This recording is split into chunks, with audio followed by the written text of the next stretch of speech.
sounded for Kafka TV, and we're joined here today with Sam Reid, pianist and keyboardist for Glass Tiger. Just want to welcome you again. You're welcome.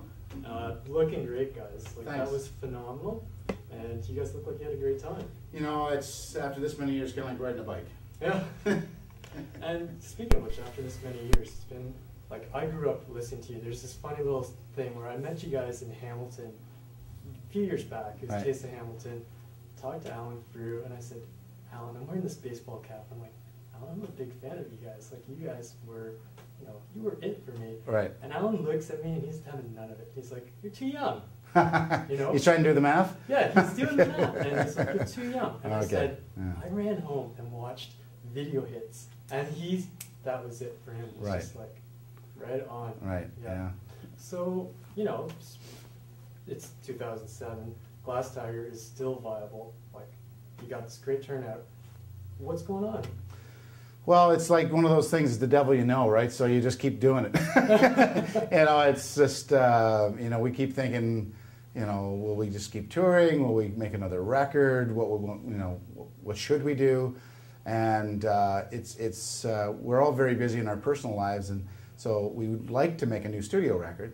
Right on. But that requires, a lot of work. So that's what our goal is right now, is to make one more studio album. But we normally, through the summer especially, we end up doing a dozen or more shows, like festivals and things like tonight or whatever. And it's like riding a bike. Like, we enjoy it.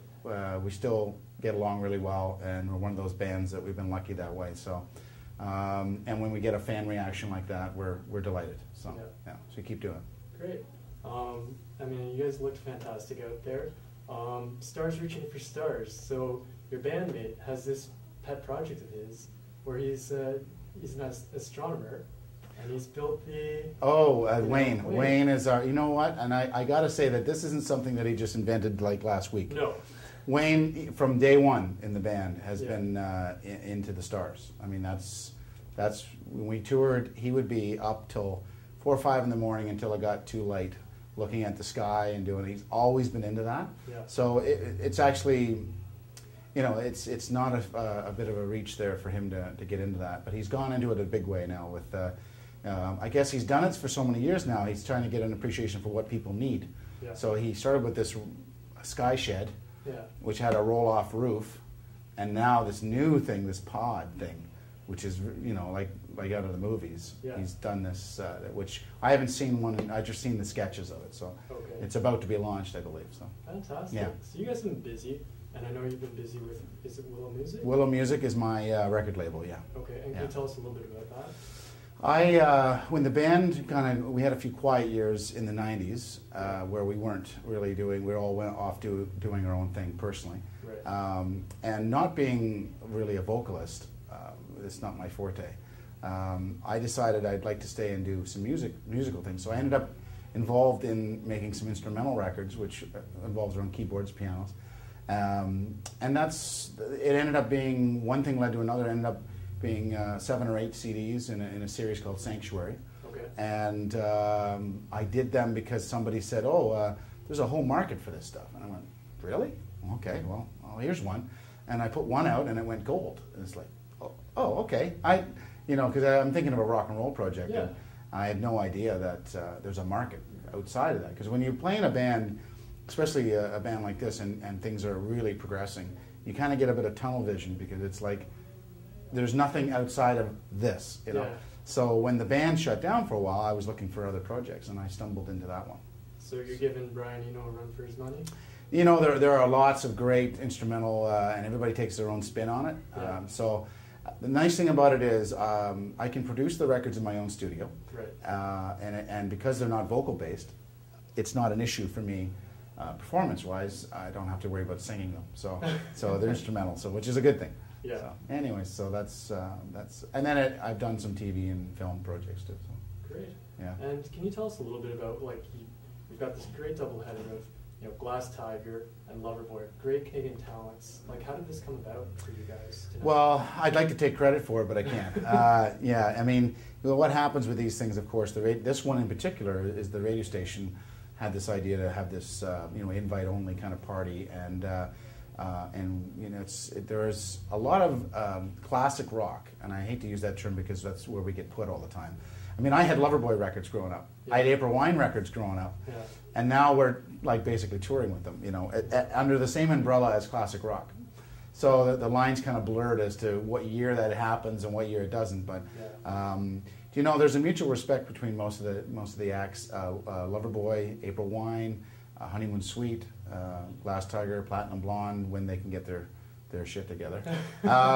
But I wish those guys were like, you know, a little more organized, because the other bands were all out here doing it, and we've done a few shows and that. But it's great. I mean, we anytime we have an opportunity to play with them, it's a great fit.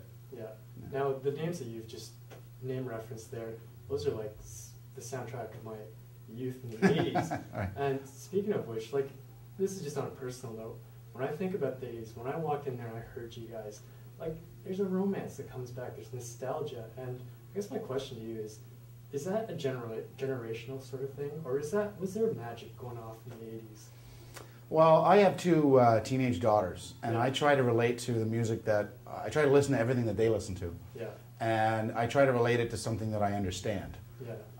And of course, that's mostly, not necessarily just Glass Tiger music, but music, like I like Honeymoon Suite music, and I like Platinum Blonde, and I like April Wine and Loverboy. So I can hear a distinct style in each of those bands. Yeah. I do have some difficulty distinguishing the amount of material. I get different acts confused now with the newer stuff, right?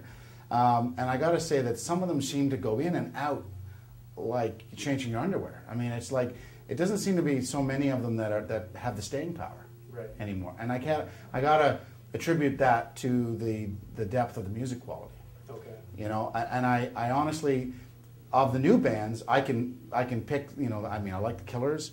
I like. I'm trying to think of some other bands that my daughters listen to, and I listen to it and I hear it right away. Yeah. I go, that's cool. Yeah. You know, but then there's a list 20 long of bands they'll say the name for, and I go, don't get it. Yeah. I just don't get it. So I don't know why. I mean, we still get played on the radio, which is we're thankful for, and I gotta believe that the music from the 80s had a certain substance to it and a craft with the songwriting that has some staying power. Yeah. It seems to come back around. It's like, you know, bell-bottom jeans. I mean, eventually it'll come back, right? Yeah. So, and some of the newer bands like Mobile and stuff. I mean, I hear some of the sounds. It sounds like an '80s band to me. Yeah. And that's very cool because there's some synth sounds. Yeah. And they're revamping a lot of these sounds that I have. Instead of a little sound module in their computer, I actually have the original keyboard that made that sound. So it's kind of neat to hear that. It's funny you bring them up because my friend is Mobile. Yeah. Dominic, and yeah, they're taking off, and it's I love that. I really appreciate. And I hear that as you know, as to me, that I can sink my teeth into that, and there's some substance there. Yeah.